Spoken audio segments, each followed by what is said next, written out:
to see the pretty sky? Let me show you the pretty sky. Here. You see that pretty sky outside? Look outside. Is that beautiful? Beautiful, huh? Are you still tired?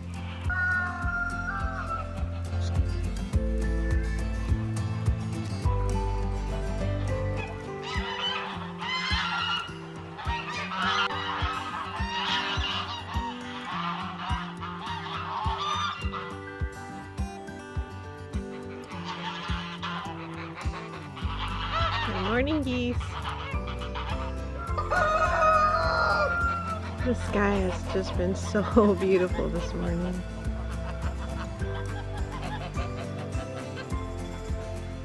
Good morning, little. Good morning.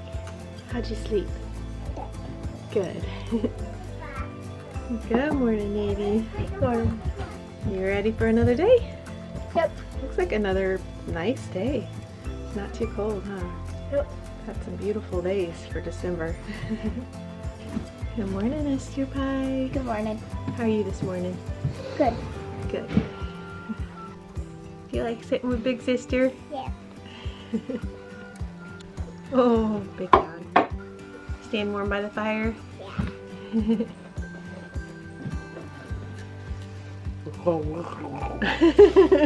Josh is rinsing.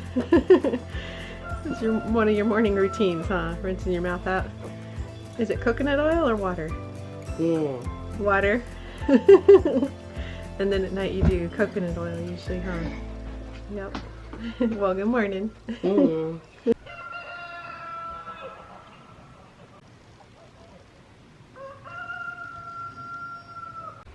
Hello everyone, welcome back to the homestead. How many of you are having unusual weather like we are? Last week's video we were cold, it was normal December weather, and this week we've been having warm temperatures again for the last couple days. So it's another beautiful day, a little bit chilly right now. Biddle's like, it's cold. She was out yesterday morning and it was already I think like 65 when she went out in the morning. Got up to over 70 yesterday. So anyway, very unusual weather, up and down. So today we do have an inside project that I'm really hoping to get to. But I also hope that we can get out to the garden and do a little bit in the garden today as well. But first, we're going to go in and have some breakfast. You ready to eat? Yep. Yep. Yep. That's money, right? Thank you. You're welcome. Thank you. You're welcome. Enjoy. Alright. We're having a simple breakfast this morning. Oats, what I call salted caramel oatmeal, and all it is just your normal oatmeal, but I add a little bit of extra salt and some blackstrap molasses, and then of course we use some honey as well in there, a little bit of stevia, and lots of butter. Mix it all together and it's something a little bit more exciting than just your normal oatmeal. And then we're also having scrambled eggs. This morning I mixed in a little kale powder with the scrambled eggs, and then I like to add some garlic and a little rosemary when I add the kale powder, and salt of course. Are you snuggling in your bath towel? Is that cozy? Yep. Alright, so here is our inside project. These are some shelves that used to have books. We've since gotten a big bookcase that's out in our addition, so we've emptied all the books off of these shelves, and we've just got a few more things to put away. There's some ammo up above the light there that's also going to go out above the books out in the add-on. So that's a totally enclosed unit that will keep the dust off of the books and things. So these shelves are coming down.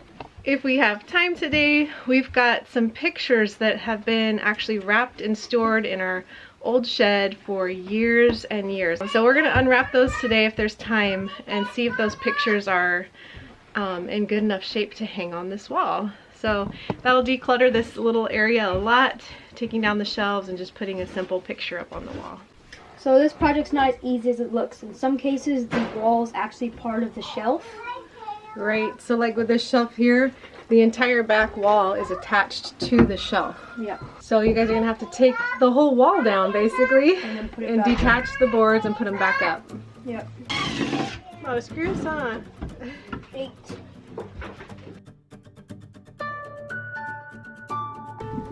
Oh, it's a different kind of screw. Yeah, we like to use all different kinds of screws, don't we?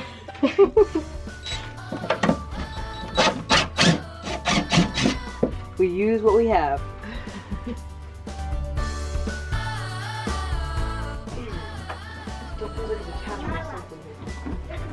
Let me look around over here. Still hanging on by a thread. The two units were attached together with pegs and glue. Trying to detach. There it goes. Good job, guys. Watch out for the light. There goes our wall.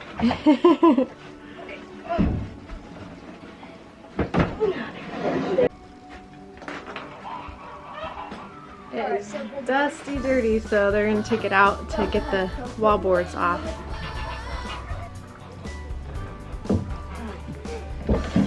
There we go. Somebody's already checking it out. Does that look like a nice kitty home to you? How touchy? That is so gross. That's what's on top of this shelving unit. Oh my goodness. Can't believe that was in our house.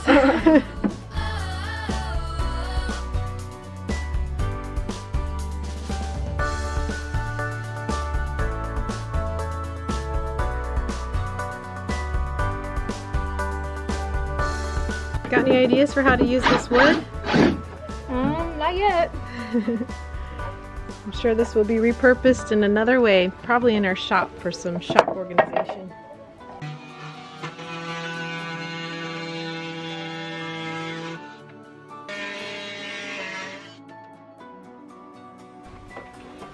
Here comes the wall. Now for the second one.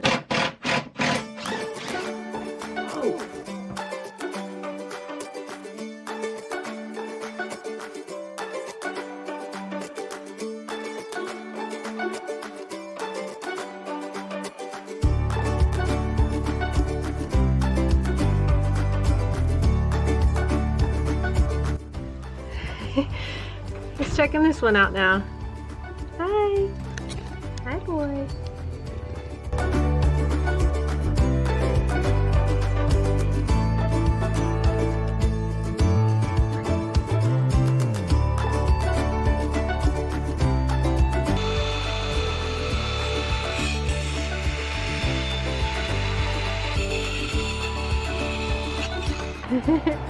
Are you holding the board? Yep.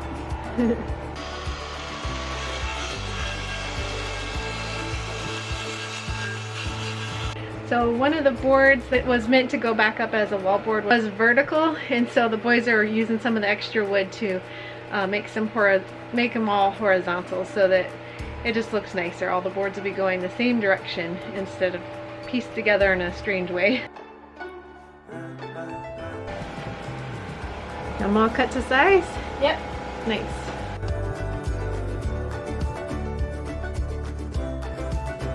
You got me some more screws?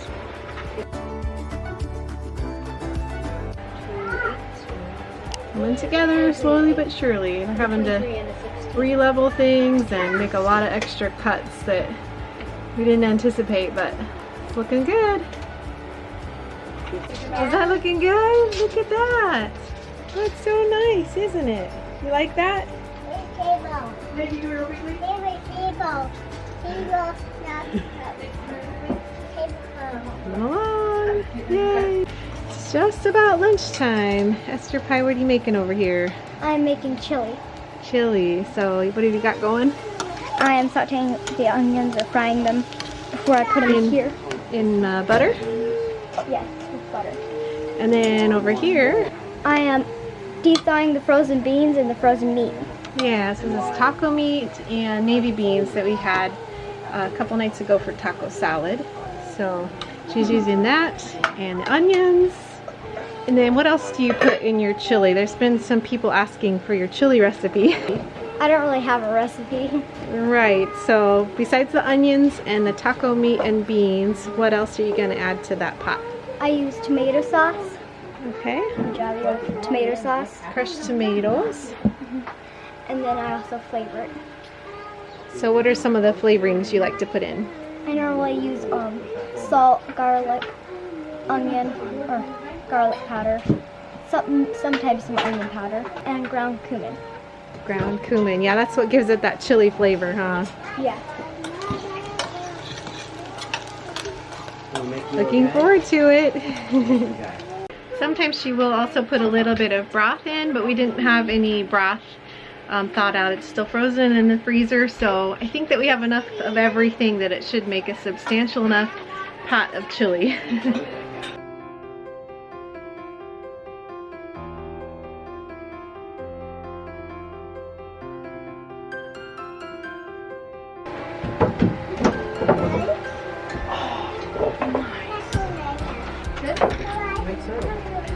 That was a good cut.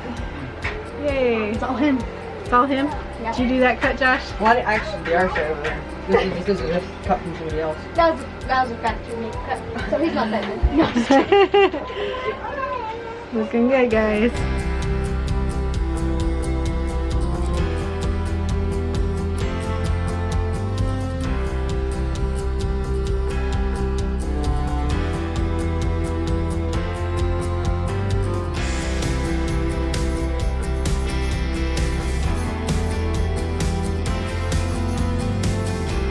Before you screw this board, I'm gonna go and sand this off with this ugly line right here. You guys not ready for lunch break? Yeah. Almost there. And a wedding gift from Looks like this Carrie. one survived. This was a wedding gift from my family dentist from when I was a child. We were given that 21.5 years ago. Wow. the dentist actually took that picture. Yeah, the dentist was a photographer, so he hung photography around his clinic, and this was the one that we chose. So beautiful.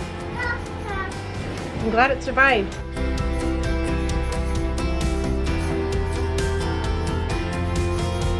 Alright guys, we just finished up lunch and the boys are working on just the last couple boards. So while they're doing that, I'm going to tackle a couple of projects here in the garden.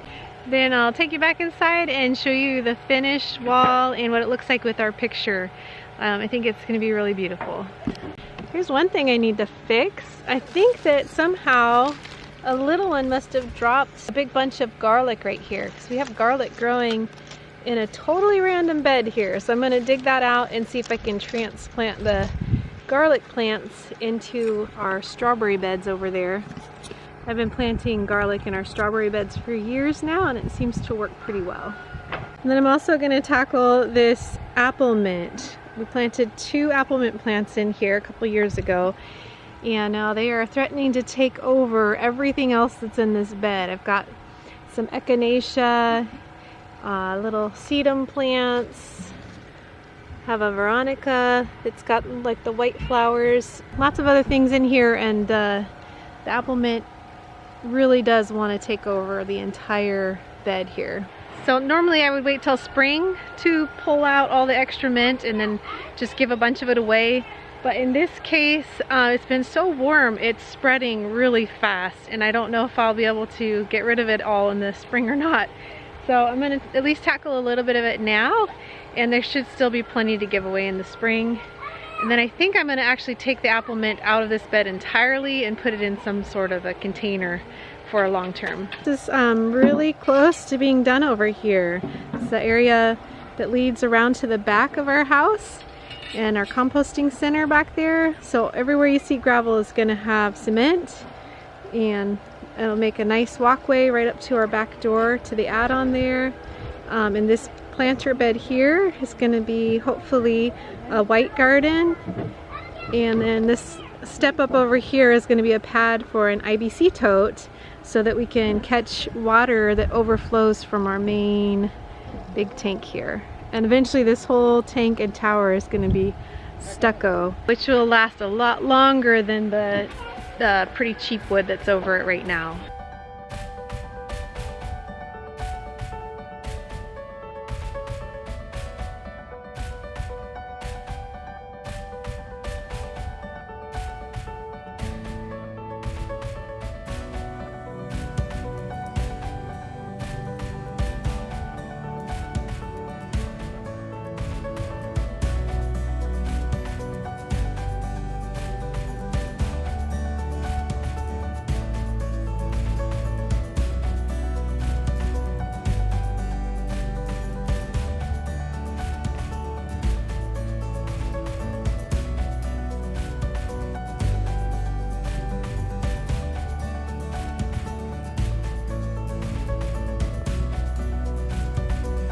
Alright, got a little bit of a pile here so far.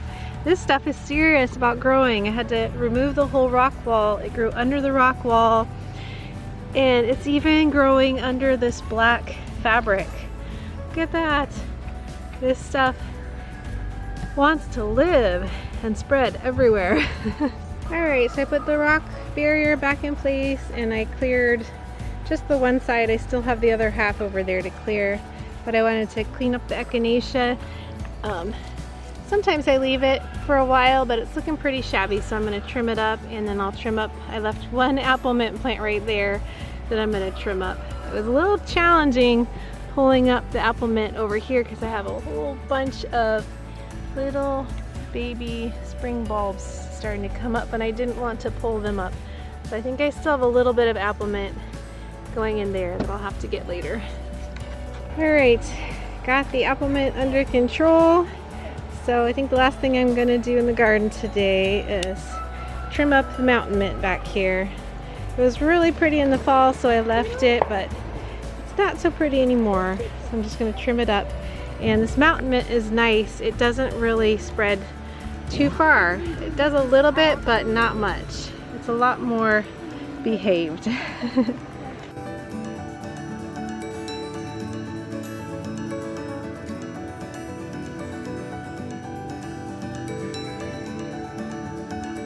So, Mommy, what are you doing? I'm trimming the mountain mint. Cool. Yeah. Is it looking better? Yeah. And all ready for spring. It's like they're playing in the mud, aren't they? Yeah. You guys having fun over there? Yep. Yeah. Alright, got the mountain mint all trimmed up. And I think this garden bed is ready for spring, other than a little bit of fresh compost. Looking forward to seeing all the little bulbs coming up around the tree. There's some little crocus starts and daffodils. It's going to be really pretty.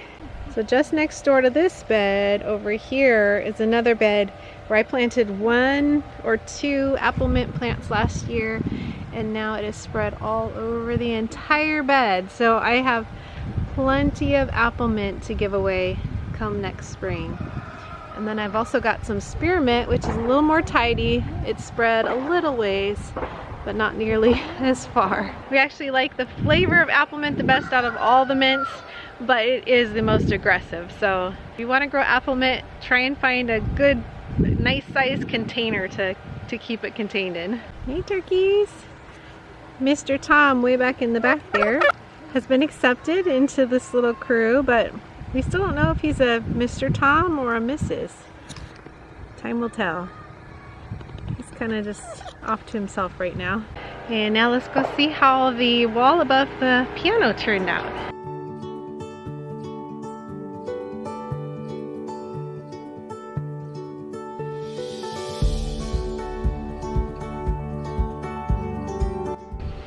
Yay, I'm so excited for how that turned out. Really thankful for the boys' hard work. They did a lot of extra work, sanding and cutting, trying to make the wall look really nice, so I'm so thankful. I do want to say a welcome and thank you for the new patrons who have just joined us over on Patreon. We really appreciate all of our patrons. Many of you have been with us for years over there, and we just so appreciate you guys.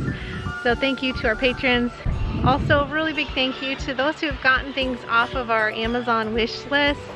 That has just been so much fun, such a blessing. We're often just blown away by the generosity of people. So we're thankful for the people who back years ago said, hey, why don't you get a wish list going? And then thank you so much for all those who've given over the years. We appreciate you all so much. Thank you for the kind comments. Thank you guys as always for watching and joining us on this journey. Until next time, we pray blessings over you and yours. And whatever you do, do it with your whole heart.